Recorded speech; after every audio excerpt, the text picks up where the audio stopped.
let's not forget, this is rated PG-13 for brief sexuality. First Marvel movie to have some brief sexuality. That brief meaning Phastos implying homosexuality. Yeah, we saw his husband over his shoulder, and that was the brief sexuality. Yeah. Acknowledgement of sexuality. And that's when Disney execs stand up and go, "We did it, us, we're guys."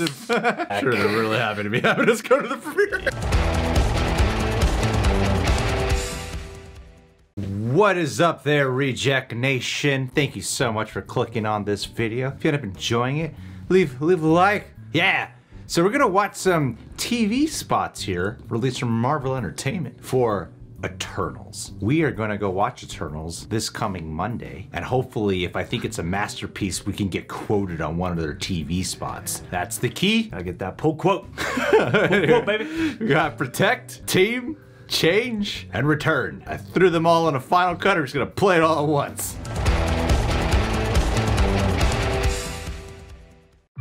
We're Eternals. We came here to protect humans from the deviants. When you love something, you fight for it. Dad, I saw him on TV with the cape shooting laser beams. Don't wear a cape.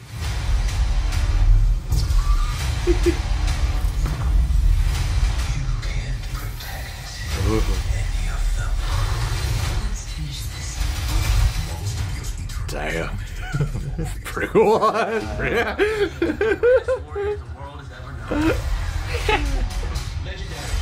Ooh, yeah. Powerful. Well, I'm sure that was a lot of fun for you. It was. On November 5th, Marvel Universe. Whoa. Wow, Makari is fast. Yeah. You know that your babysitting privileges are completely revoked, right? Studios Eternals, Cool. November 5th. That Makari shot was great. Yeah. Erase half of the universe. Oh. But the people of this planet brought everyone back with a snap of a finger. Humanity once believed we were gods. With what this planet now faces, they will believe again. Eternals assemble. The turtles assemble.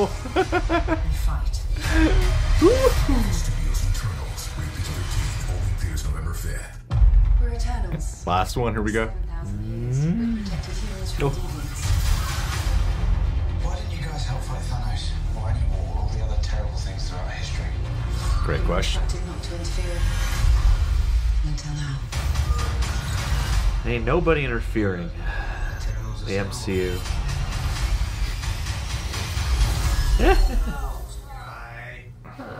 Hey, who's your gardener?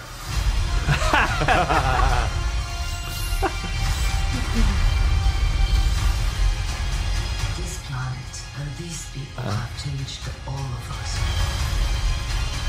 When you love something, you protect it. For eternity. I love that shot. You know that your babysitting privileges are completely revoked. Rated PG-13, free tickets now. Yeah, Icarus is definitely gonna be a bad guy. Yeah. Anytime I watch this, I just go, Icarus bad. I can feel it. Yeah. Feel the turn coming. Good guys wear capes. He would have said he wears a cape if he was a good guy. It's funny when you think about how long it took Captain America to finally get the words Avengers Assemble in there.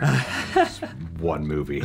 Yeah, now Icarus up everyone's here. like- Eternals Assemble. Eternals Assemble. And you know what else I found fascinating? These spots capitalized way more on the familiar Marvel humor. Yeah. Than any of the actual like the actual trailers maybe had like one or two moments. I remember like with Phastos at the end, The where they're IKEA like, table. yeah, the vibranium table or something, but it's not. They've always been so like poetic and symbolic, Epic looking, all this gravitas. galaxy. Yeah, they capitalized way more on the action. This made it feel more familiar.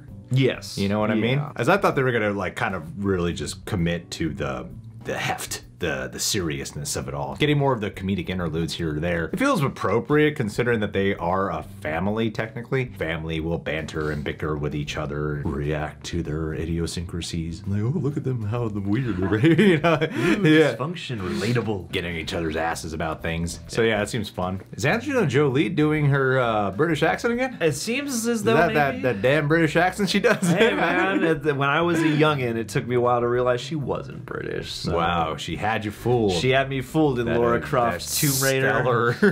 I was not at all distracted by anything else. It was just the accent that drew me to her.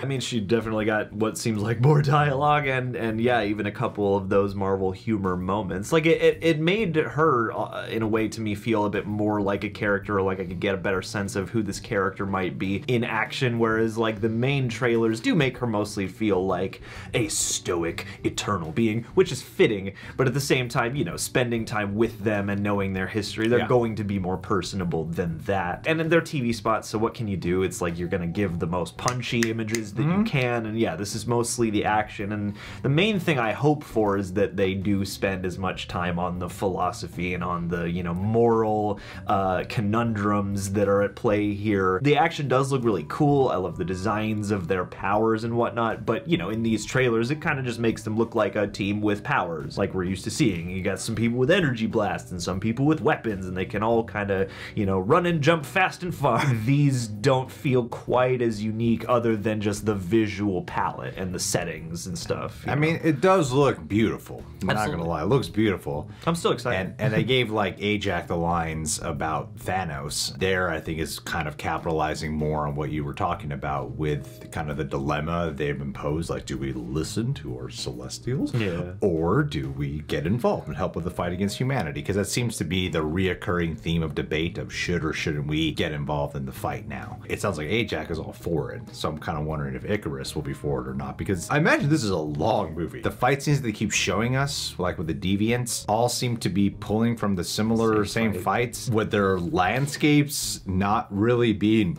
populated either with buildings. It's like a lot of it seems like very isolated, like desert, beach, oceanic places, but nothing. There's like this one shot they keep going to in the city, so maybe that's from the finale or very early on. It tends to be one or the other. You have like these places where you're not really seeing the consequences of the potential suffrage that can occur from one of their fights. Yeah. You know what I mean? Yeah. Usually where a lot of their big fights take place is like their surroundings seem very limited. That's one thing that keeps kind of making me wonder what the vibe of this will ultimately be. Like, how isolated will they be from the rest of the human population while these fight scenes are taking place, or are they intentionally leaving out so much from the trailers? Because for Shang-Chi they did. Shang-Chi they left out so much. I was really glad they did, so I imagine that'll be a similar case here. And let's not forget, this is rated page 13 for brief sexuality. First Marvel movie to have some brief sexuality. That brief meaning Phastos implying homosexuality. Yeah, we saw his husband over his shoulder, and that was the brief sexuality. Yeah. Acknowledgement of sexuality. Yeah, that's when Disney execs stand up and go, we did it, us, guys. Feels good right there on my back. Sure, they're really happy to be having us go to the premiere. Yeah, I know. Aren't you guys thrilled? Aren't you guys are the right ones to go. It's a masterpiece. Get on Twitter. Loved it. So good, so inclusive. Brief sexuality, more like sexuality throughout. Oh my God, wouldn't stop with the gayness in my face.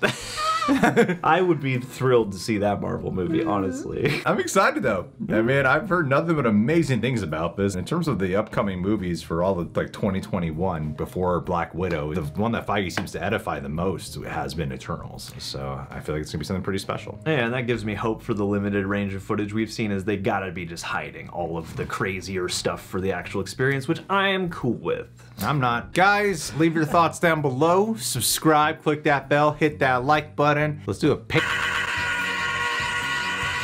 Anissa Oliva, when we hit 900K subscribers, you were the first person to do an Instagram story about us. You monitor us and make sure we are succeeding. And believe it or not, most of our patrons don't want us to. No. But you want us to succeed. And I feel great about that. A lot of our patrons pledged to watch us fail entirely. Yet you are the one of like 2 people who actually wants to see us succeed. You're eternal, Anissa. We will hug you 900,000. We love you 900,000. like Marvel love you 300,000 times better. Let's meet up and hug it out.